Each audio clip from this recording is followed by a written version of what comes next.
Welcome back to the Investors Club YouTube channel. Today we're going to be diving into AT&T 5G and what the Department of Defense is hiring them for. First, hit that like button to help me with that YouTube algorithm. I'd really appreciate it. Okay, so as you might have gathered from the title, AT&T was chosen by the Department of Defense to do some testing at several military bases. As you can see this article, DoD announces $600 million for 5G experimentation and testing at 5 installations. AT&T is actually providing the connectivity test for 3 of the 5 test beds that are happening.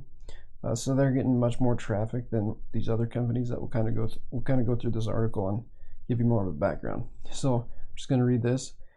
Today, the Department of Defense announced $600 million in awards for 5G experimentation and testing at 5 U.S. military sites, representing the largest full-scale 5G test for dual-use applications in the world. Each installation will partner military services, industry leaders, and academic experts to advance the department's 5G capabilities. Projects will include piloting 5G enabled virtual reality training for planning and training, testing 5G smart warehouses, and evaluating 5G technologies.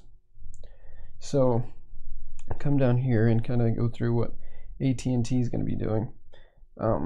For Joint Base Lewis McChord, which is in Washington, they're going to be developing a system to allow use of 5G connectivity with present training devices. And here's the other companies: GBL, OCS Networks, Booz Allen Hamilton, the Naval NBSD, which is the Naval Base San Diego. AT&T will quickly deploy within 9 months a network based on commercially available equipment to support 4G and 5G, utilizing cellular spectrum in both the sub-6 GHz and millimeter wave bands. GE Research, Vectrus Missions, Deloitte Consulting are some other companies in on that one.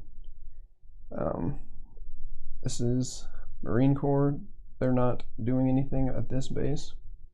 But Nellis Air Force Base, AT&T will provide an initially fixed, then mobile 5G environment with high capacity and low latency to support the connectivity requirements associated with the mobile combined air operation centers.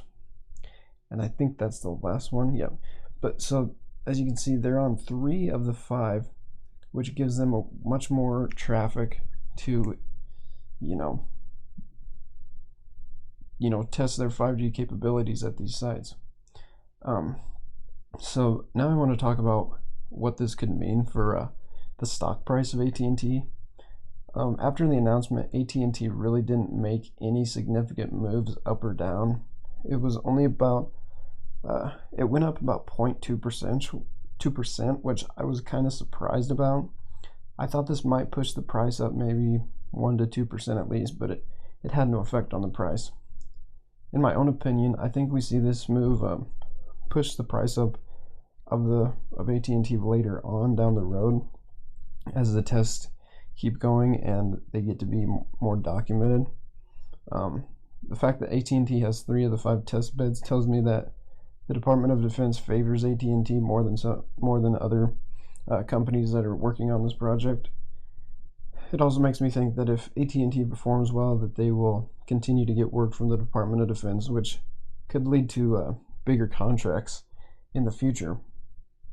I like seeing AT&T diversify into other ventures that they're doing, like AT&T TV and HBO Max, but it's nice to see that they still have the roots of, connectivity and network systems.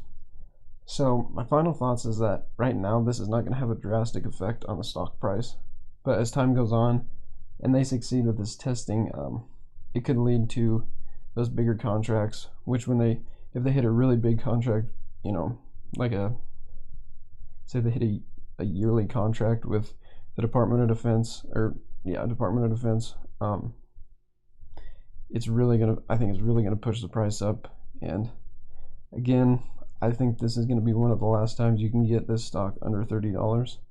It's got a great yield of 7% right now, and it's really a good buying opportunity. I think that's I'm still really bullish on AT&T. I think they're a good company with long history of overcoming poor decisions and getting themselves on the right path.